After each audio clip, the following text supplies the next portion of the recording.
En Afrique, 14 pays utilisent une monnaie fabriquée en France, le franc CFA.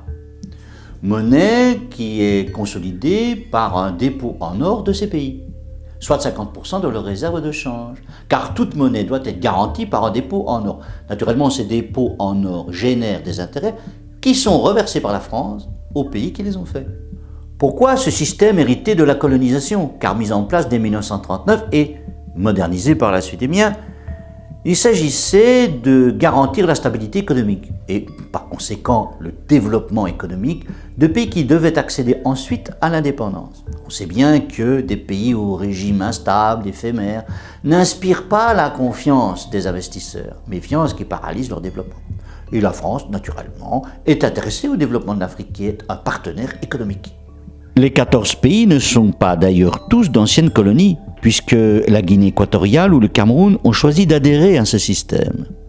D'autres, comme Madagascar ou la Mauritanie, ont choisi librement d'en sortir pour créer leur propre monnaie, ce qui ne leur a pas réussi économiquement, il faut le dire.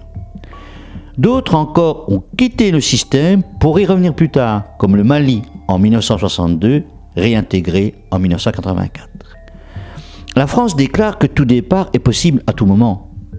Toutefois, les gouvernements concernés se gardent bien de le faire car le franc CFA est une amarre solide aux réalités économiques. Mais ce système alimente le fantasme du néocolonialisme, comme le claironne régulièrement l'extrême droite italienne, qui voit dans le franc CFA la cause principale de l'immigration africaine vers l'Italie.